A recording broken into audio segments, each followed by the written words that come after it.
श्री गुरुवे नमः। अध्याय 3। पळणीस्वामी दर्शन कुरवपूरचे। श्रीपाद श्रीवल्लभ स्वामींचा स्मरण महिमा।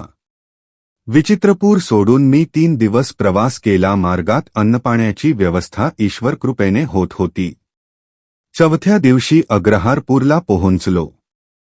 तेथील एका ब्राह्मणाच्या घरासमोर उभे राहून नोम भिक्षांदेही असे म्हणून भिक्षा मागितली।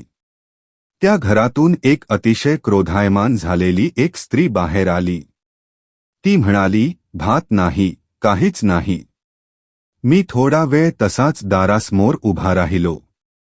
थोड्याच वेळात त्या घरातील गृहस्थ बाहेर आले आणि म्हणाले, माझ्या पत्नीने रागाने माझ्या डोक्यावर मातीचे मडके फोडले व आता त्याच्या किमती एवढे पैसे आणून द्या असे म्हणून घरातून बाहेर घालविले। मी आपणाबरोबर येतो। दोघे मिळून भिक्षा मागूया। मी म्हटले, समस्त जीवांना अन्नपाणी पुरविणारे सर्वव्यापी असलेले श्री दत्तप्रभूच आहेत। समोरच्या पिंपळाच्या झाडाखाली बसून आपण त्यांचे चिंतन करूया। आम्ही दोघे त्या विशाल पिंपळाच्या छायेत बसून श्री दत्तप्रभूचे भजन करू लागलो। भूक लागल्याने आवाज सुद्धा अगदी बारीक येत होता। इतक्यात तेथे विचित्रपूरच्या राजाचे दूत आले। ते म्हणाले, आमच्या युवराजांना बोलता येऊ लागले आहे।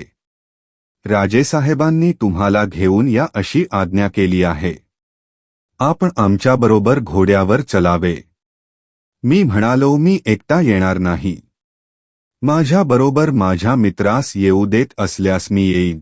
त्या राजदूतांनी माझी विनंती मान्य केली। आम्हा दोघांस घोड्यावर बसवून ते दूत राजवाड्याकडे निघाले। त्या गावचे लोक आश्चर्याने पाहत होते। राजवाड्यात पोहोचल्यावर राजाने आमचे स्वागत केले व म्हणाला, तुम्ही गेल्यानंतर आमचा युवराज एकाएकी बेशुद्ध पडला। आम्ही घाबरून गेलो। राजवैद्यांना बोलावले, परंतु ते येण्याच्या अगोदरच युवराज शुद्धीवर आला। त्याने डोळे उघडून दिगंबरा दिगंबरा श्रीपाद वल्लभ दिगंबरा अशा मंत्राचा उच्चार करण्यास सुरुवात केली। थोड्या वेळाने युवराजाने सांगितले की तो बेशुद्ध असताना एक 16 वर्षाचा अजानबाहू अत्यंत दैदिप्यमान कांतीचा एक इती आला।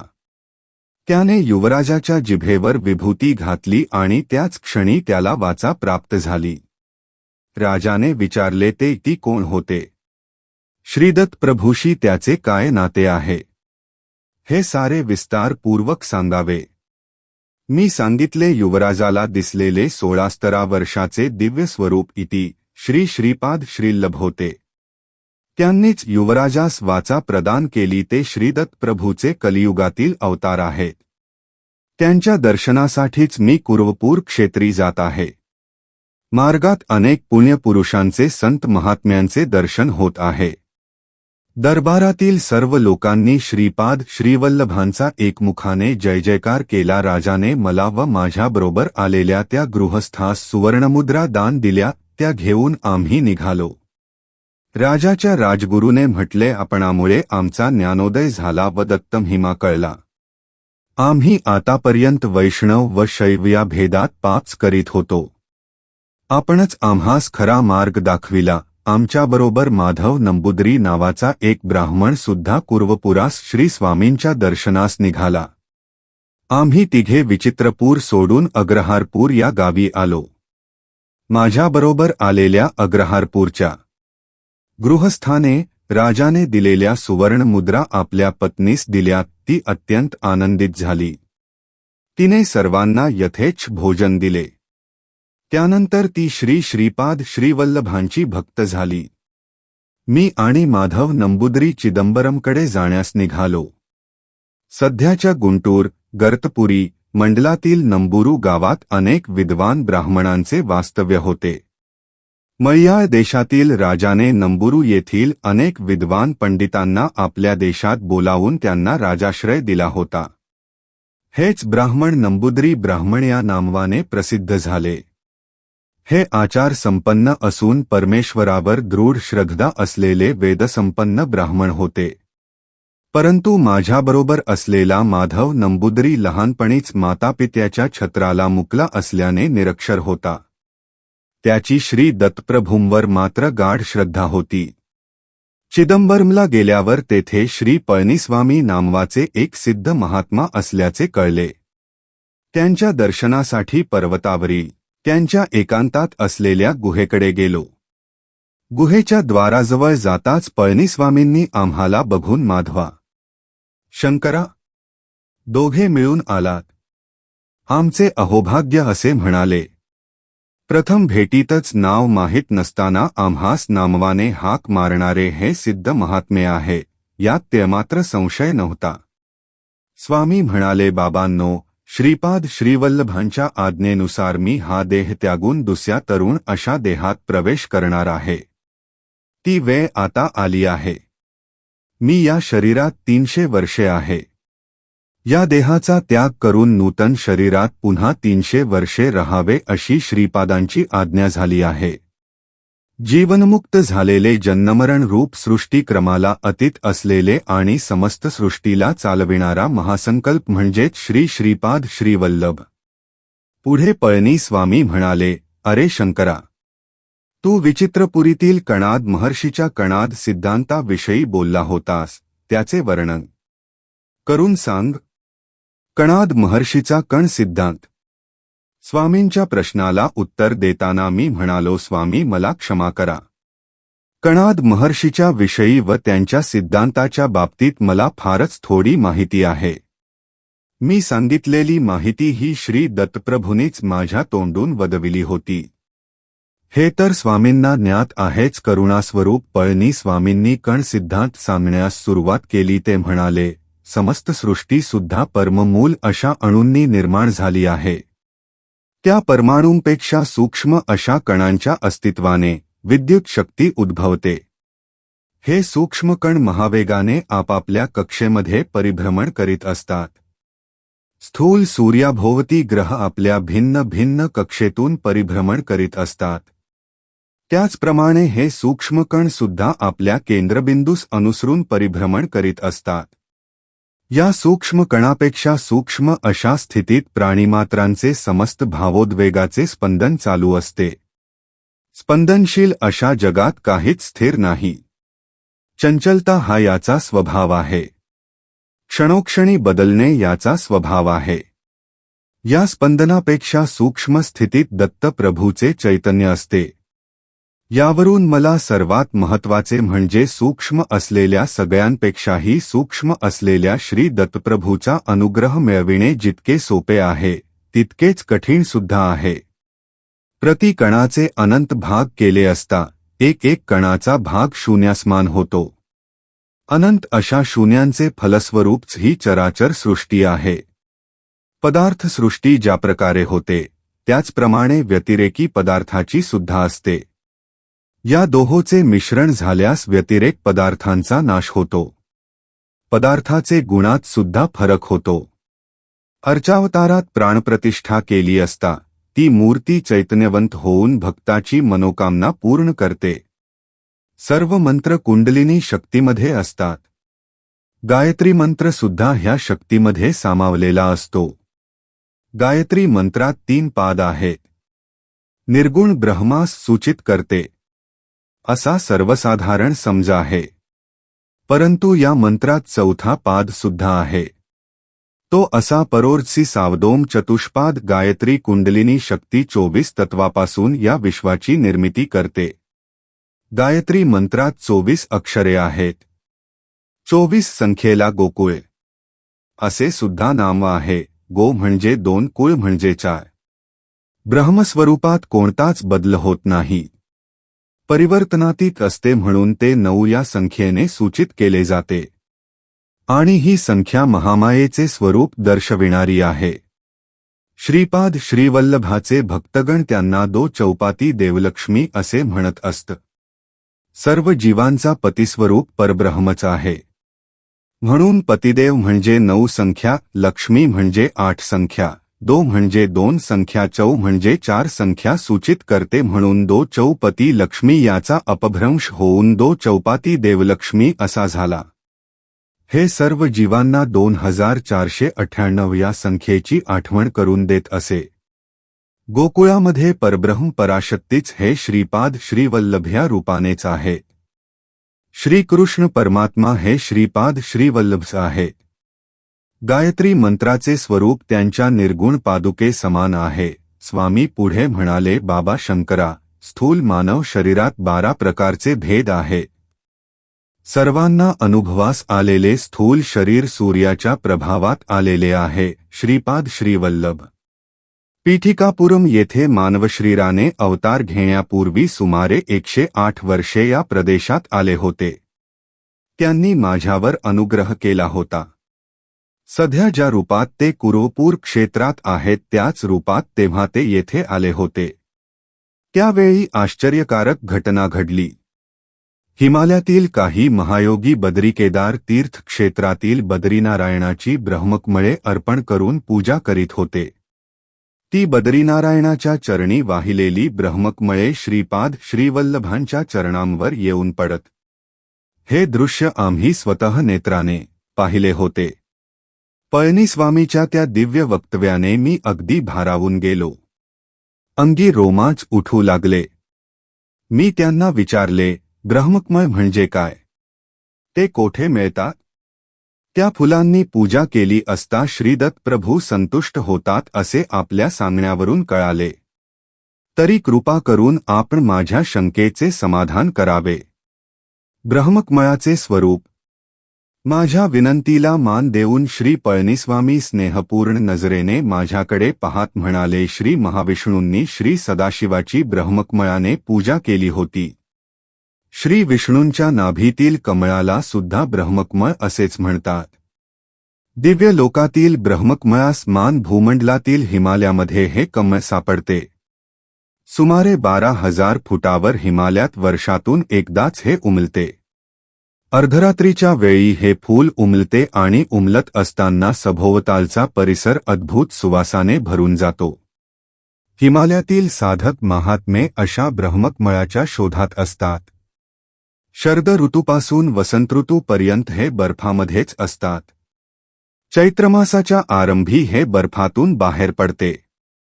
ग्रीष्म ऋतूमध्ये याची विकासाची प्रक्रिया घडते. अमरनाथमधील अमरेश्वर हिमलिंगाचे दर्शन श्रावण शुद्ध पौर्णिमेस होते आणि याच वेळी अर्धरात्री हे पूर्ण विकसित होऊन उमलते. हिमालयातच तपस्या करणाऱ्या तपस्वी सिद्ध पुरुषासाठी व साधकांसाठी ही परमेश्वरी अद्भुत लीला होत असते. ब्रह्मकमळाच्या दर्शनाने सर्व पातकांचा नाश होतो. योग सिद्धीतील विघ्ने नष्ट होतात. या कमळाच्या दर्शनाने योगी, तपस्वी, सिद्ध पुरुष आपापल्या मार्गात उच्च स्थिती प्राप्त करतात. ज्या भक्तांच्या भाग्यात या ब्रह्मकमळाचे दर्शन असते त्या सर्वांचे दर्शन घेणे झाल्यावर हे कमळ अंतर्धान पावते. श्री पळणीस्वामी पुढे म्हणाले, बाबा शंकरा, मी 10 दिवस समाधीत बसण्याचे ठरविले आहे. दर्शन घेण्याच्या आर्त इच्छेने कोणी भक्त आल्यास माझ्या समाधीत भंगन पडू देता त्यांना शांतपणे दर्शन करव. साप चावून मृत झालेले कोणी आल्यास त्यांना मी समाधीमध्ये असल्याचे सांगून मृतदेहास नदीच्या प्रवाहात अथवा जमिनीत पुरून ठेवावे, अशी माझी आज्ञा आहे, असे सांगावे. श्री पळणीस्वामी बसलेल्या आसनावर समाधिस्थ झाले. मी आणि माधव दोघे मिळून येणाऱ्या भक्तांना दुरून अत्यंत शांतपणे दर्शन घडवून आणीत होतो. दर्शनास आलेल्या काही भक्तांना तांदूळ, डाळ, पीठ असे साहित्य स्वामींना अर्पण करण्यासाठी आणले होते. ते पाहून माधवने स्वयंपाक करण्याचे ठरविले. सर्पणासाठी उपयोगात आणण्यासाठी त्याला जवळच पडलेले एक वाळलेले मोठे नारळाच्या झाडाचे पान दिसले. ते आणण्यासाठी तो त्या पानाजवळ गेला. त्याच्याबरोबर एक भक्त सुद्धा होता. माधवने ते पान उचलून खांद्यावर ठेवले. इतक्यात त्या पानाखाली बसून विश्रांती घेत असलेला एक सर्प रागाने त्याला कडकडून चावला. त्या सर्पाचे विष एवढे दाहक होते की माधव तत्काळ काळानिळा होऊन मृत झाला व जमिनीवर पडला. दोघा तिघांनी मिळून त्याला गुहेजवळ आणले. ते दृश्य पाहून मी घाबरून गेलो. काय करावे ते सुचेना. तेव्हा स्वामींच्या आदेशानुसार त्याला जमिनीत पुरून ठेवण्याचे ठरवून एक खड्डा खोदण्यास सुरुवात केली. इतर भक्तांनी मला मदत केली. त्या खड्ड्यात तो मृतदेह ठेवून मी आलो. तेवढ्यात तेथील गावातील काही लोक एका 17-18 वर्षाच्या सर्पदंशाने मृत झालेल्या मुलास घेऊन आले. प्रथम माधवची दुर्घटना, नंतर ही दुसरी घटना पाहून मला रडू आवरेनासे झाले. मी कसे बसे त्यांना स्वामींची आज्ञा सांगितली. गावातील लोकांनी गुहेजवळच एक खड्डा खोदून त्या मुलास त्यात झोपविले. रोज स्वामींच्या दर्शनाला 3-4 लोक येत असत. त्यांना मी दर्शन घडवून आणीत असे. असे 10 दिवस गेले. 11व्या दिवशी ब्रह्ममुहूर्तावर श्री पळणीस्वामी आपल्या समाधीतून बाहेर आले आणि माधवा, माधवा अशा हाका मारू लागले.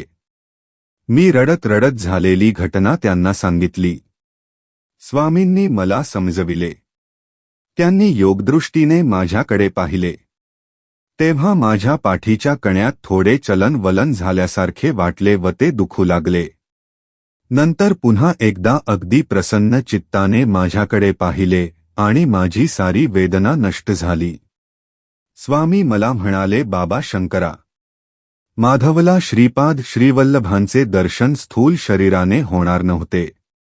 त्यामुळे त्याचे सूक्ष्म शरीर गेल्या 10 दिवसांपासून कुरुपुरात असलेल्या श्रीचरणांच्या सान्निध्यात आहे. काही झाले तरी त्याची इच्छा पूर्ण झाली. श्रीपाद श्रीवल्लभांची लीला अगाध आहे. ती कोणी ओळखू शकत नाही. काय, कर्म, कारण यांचे रहस्य कोणी जाणू शकत नाही हेच खरे. ते केवळ स्वामीच जाणू शकतात. माधवला पुन्हा स्थूल शरीरात आणण्याचे काम प्रभूंनी मजवर सोपविले आहे, असे श्री पळणीस्वामी म्हणाले. स्वामींच्या आदेशानुसार माधवचा मृतदेह बाहेर काढून आणला व दक्षिणेकडील घनदाट असलेल्या ताडाच्या झाडाजवळ जाऊन मोठ्याने म्हटले, माधवास दंश केलेल्या नागराजा, श्रीपाद श्रीवल्लभांच्या आज्ञेनुसार तू पळणीस्वामींच्या जवळ यावे, अशी साद घातली.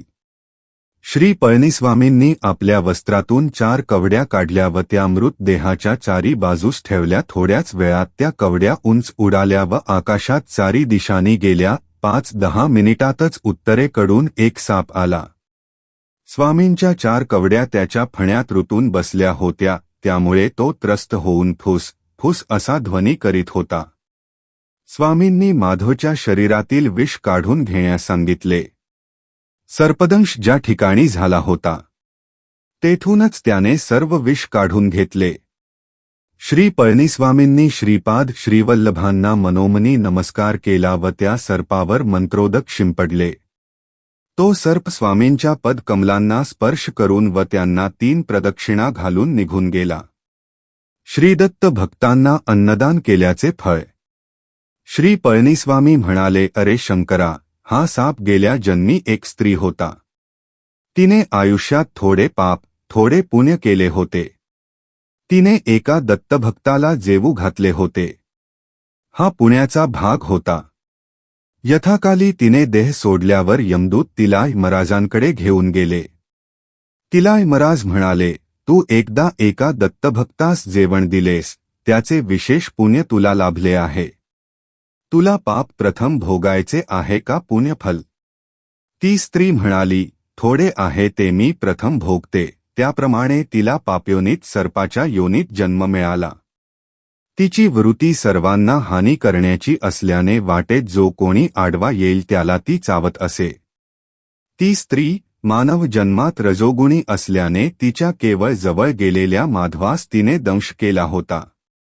तिच्या पूर्व पुण्याईनेच माधवास तिने दंश केला होता. माधव मात्र पूर्वजन्मीच्या पापामुळे मरणासन्न अवस्थेत गेला होता.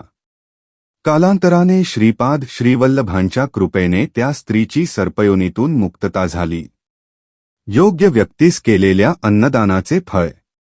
श्रीदत्त प्रभू अल्पसंतोषी आहेत. थोड्या सेवेवर ते भक्तास प्रसन्न होऊन अमाप फळ देतात. श्रीदत्तांच्या नावाने कोणाही व्यक्तीस अन्नदान केल्यास व जर ती व्यक्ती योग्य असल्यास त्या अन्नदानाचे विशेष फळ लाभते. अन्नाच्या थोड्या भागाने मन बनते. अन्नदात्याचे मन, बुद्धी, चित्त, अहंकार शरीर मंगल स्पंदनाने भरून जाते. यामुळे त्याच्यात लोकांना आपणाकडे आकृष्ट करण्याची शक्ती उत्पन्न होते. पुढे पळणीस्वामी म्हणाले, इच्छित वस्तूची समृद्धी म्हणजेच लक्ष्मीचा कृपा कटाक्ष. ही सृष्टी सगळीच सूक्ष्म स्पंदनाने सूक्ष्म नियमांनी चालत असते. श्रीपाद श्रीवल्लभांचा महिमा. श्रीपाद श्रीवल्लभांचे नामस्मरण लक्ष्मी, धन, ऐश्वर्य, समाधान प्रदान करणारे आहे. त्यांच्या अनुग्रहितांच्या भाग्याचे काय वर्णन करावे. श्री चरणांच्या अनुग्रहानेच 10 दिवस जमिनीत पुरलेल्या माधवच्या शरीरास काही झाले नाही. त्याला प्राणदान करणाऱ्या श्रीपाद श्रीवल्लभांची करुणा, दया, भक्तप्रेम हे शब्दांनी वर्णन करता येत नाही. माधवामध्ये चैतन्य येऊ लागले. त्याने तहान लागल्यामुळे पाणी मागितले. श्री पळणीस्वामींनी त्याला समजावून प्रथम तूप पिण्यास दिले. ते घेतल्यावर फळांचा रस दिला आणि थोड्या वेळाने पाणी दिले. नागलोकांचे वर्णन. माधव पुनर्जीवित झाल्याने आमच्या आनंदाला सीमा राहिली नाही. माधवाने आपला अनुभव सांगण्यास सुरुवात केली. मी सूक्ष्म शरीराने कुर्वपुरात पोहोचलो आणि श्रीपाद श्रीवल्लभांचे दर्शन घेतले. श्रीपाद श्रीवल्लभ आजानुबाहू आहेत. त्यांचे नेत्र विशाल आहेत. त्या नेत्रामध्ये जीवांच्या प्रति करुणा, दया, प्रेम निरंतर प्रवाहित होत असते. मी स्थूल देहधारी नसल्यामुळे तेथील स्थूल देहधारी भक्तांना मी दिसत नव्हतो. श्रीवल्लभांनी कुर्वपुरातील त्या द्वीपाच्या मध्यभागी जा अशी आज्ञा केली. मी श्रीवल्लभांचे नामस्मरण करत त्या द्वीपाच्या मध्यभागातून खोलामध्ये गेलो. भूमीमध्ये खोलांत भूकेंद्राजवळ अनेक प्रासाद, वरांडे असल्यासारखे भासले. ते पाताळ लोकच आहे अशी खात्री झाली. स्थूलता पाहणायाला स्थूलरूप पदार्थच माझ्यासारख्या सूक्ष्मरू आहे अशी खात्री झाली. स्थूलता पाहणायाला स्थूलरूप पदार्थच दिसतात. माझ्यासारख्या सूक्ष्मरूप धारित शरीराला सूक्ष्मरूप असलेले लोक दिसले. तेथे असणारे लोक नागजातीचे असून कामरूप धारण केलेले होते. त्यांना इच्छा असलेले रूप धारण करण्याची शक्ती होती. त्यांना साधारणतः नागरूपांतच संचार करणे आवडे. तेथे मी अनेक महासर्वांना पाहिले. काही सर्वांना 1000 फणे होते. फण्यावर मणी असून त्या मण्यातून दिव्य तेज प्रसारित होत होते. अन्य नाग योगमुद्रेत असल्यासारखे फणे उकलून मौन मुद्रेत होते. आश्चर्य असे की त्यातच एक महासर्प होता. त्या सर्पाला 1000 फणे होते. त्या महासर्पावर श्रीपाद श्रीवल्लभ श्री महाविष्णूंसारखे शयन करीत होते. तेथे असलेले महासर्प वेदगान करीत होते. चिदानंद स्वरूपाने स्वामी ते गायन ऐकत होते. माझ्या बाजूला असलेल्या एका महासर्पाने श्रीदत्त प्रभूंचा महिमा सांगण्यास सुरुवात केली. श्री दत्तात्रेयांचा महामहिमा. तो म्हणाला, श्री दत्तप्रभू नेपाळ देशात असलेल्या चित्रकूटातील अनसूया पर्वतावर अत्री अनसूयेच्या पुत्ररूपाने पूर्वयुगात अवतरले. ते अवतारण संपवता सूक्ष्मरूपात नीलगिरी शिखरावर, श्रीशैल शिखरावर, शबरगिरी शिखरावर, सह्याद्रीमध्ये संचार करीत असतात. त्यांनी नाथ संप्रदायातील गोरक्षनाथाला योगमार्गाचा उपदेश दिला. ज्ञानेश्वर नावाच्या योग्याला खेचरी मुद्रेत बसलेल्या निराकार योगी रूपात दर्शन दिले. श्री दत्तप्रभू देश काळाहून अतीत आहेत. श्री प्रभूच्या सान्निध्यात आम्हाला भूत, भविष्य, वर्तमान हे वेगवेगळे दिसत नाहीत. सगळेच नित्य वर्तमानच असते. अनघा समेत दत्तात्रेयांचे दर्शन. तो महासर्प पुढे म्हणाला, बाबा माधवा, आम्हाला कालनाग ऋषीश्वर म्हणतात. श्री दत्ताने हजारो वर्ष राज्याचे परिपालन केल्यानंतर त्यांनी त्यांच्या रूपास गुप्त ठेवण्याचा विचार केला. ते काही वर्षे नदीमध्ये अदृश्य राहिले. त्यानंतर ते पाण्यावर आले. आम्ही अनुचर परत आमच्या बरोबर येतील म्हणून तेथेच वाट पाहत होतो. परंतु ते आमच्यापासून लपण्याचा प्रयत्न करीत होते. ते आम्हाला माहीत होते. ते परत जलसमाधीत जाऊन थोड्या कालांतराने, वर्षानंतर वर आले. यावेळेस मात्र त्यांच्या हातात मधुपात्र होते. दुसऱ्या हातात 16 वर्षाची सुंदर कन्या होती. मधुपान करून सदैव गुंगीत असणाऱ्या आणि स्त्रीच्या दास्यात असलेल्या व्यक्तीस आपण आतापर्यंत भ्रमाने आपले दैवत मानले होते या विचाराने आम्ही तेथून परतलो.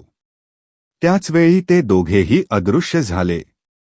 ते अदृश्य झाल्यावरच आम्हाला ज्ञानोदय झाला. त्यांच्या हातातील मधुपात्र हे योगानंद स्वरूप असलेले अमृत आणि ती सुंदरी त्रिशक्ती रूपिणी अनघालक्ष्मी देवी आहे याचे आम्हाला स्मरण झाले. पुनर्पित्यांनी ह्या भूमीवर अवतार घ्यावा यासाठी आम्ही घोर तपश्चर्या केली. आमच्या तपश्चर्येचे फलस्वरूप श्री दत्तात्रेयांनी पीठिकापुरात श्रीपाद श्रीवल्लभ ह्या नावाने अवतार घेतला. श्री कुरुपुराचे वर्णन. श्री दत्तात्रेय प्रभू त्या दिवशी ज्या जागेत स्नानासाठी पाण्यात उतरले होते तीच जागा म्हणजे हे आजचे परमपवित्र कुरवपूर आहे. ते जलसमाधीमध्ये असताना आम्ही सुद्धा आमच्या सूक्ष्मस्पंदनाने ह्या सूक्ष्मलोकात योग समाधीमध्ये होतो. कौरवांचा आणि पांडवांचा मूळ पुरुष कुरु महाराजाला ज्ञानोपदेश झालेले कुरवपूरच हे पवित्र स्थळ आहे. बाबा माधवा, ह्या कुरवपुराचे महात्म्य वर्णन करण्याचे सामर्थ्य आदिशेषास सुद्धा नाही. सदाशिव ब्रह्मेंद्रांची पूर्वगाथा. श्रीपाद श्रीवल्लभांच्या श्रीचरणांना मी अत्यंत नम्रभावाने नमस्कार केला. त्यावेळी प्रभू अत्यंत करुणापूर्ण अंतरंगाने म्हणाले, वत्सा, हे दिव्य भव्य दर्शन म्हणजेच फार मोठा अल्भ्य योग आहे. तुला बोललेला एक महासर्प येणाऱ्या शताब्दीत ज्योती रामलिंगेश्वर स्वामी या रूपाने अवतरून ज्योती रूपानेच अंतर्धान पावेल. तुझ्याशी बोललेलाच दुसरा महासर्प सदाशिव ब्रह्मर्मेंद्र या नावाने येणाऱ्या शताब्दीत भूमीवर अवतार घेऊन अनेक लीला दाखवेल. श्री पीठिकापूर सुद्धा माझे अत्यंत प्रियस्थान आहे. पीठिकापुरात मी जन्मलेल्या माझ्या मातेच्या गृहात माझ्या पादुकांची प्रतिष्ठापना होईल. माझा जन्म कर्म अत्यंत दिव्य आहे. ते एक गोपनीय रहस्य आहे. तू श्री पीठिकापुरातील माझ्या पादुका प्रतिष्ठा स्थळापासून पाताळात जाऊन तेथील तपोनिष्ठ असलेल्या कालनागांची भेट घेऊन ये. श्री पळणीस्वामी मंदहास्याने म्हणाले, बाबा माधवा, पीठिकापुरातील कालनागांविषयी चर्चा नंतर करू. आपण सत्वरच स्नानाची पूर्ती करून ध्यानास बसावे अशी श्रीपाद श्रीवल्लभांची आज्ञा आहे. श्रीपाद श्रीवल्लभांचा जय जयकार असो.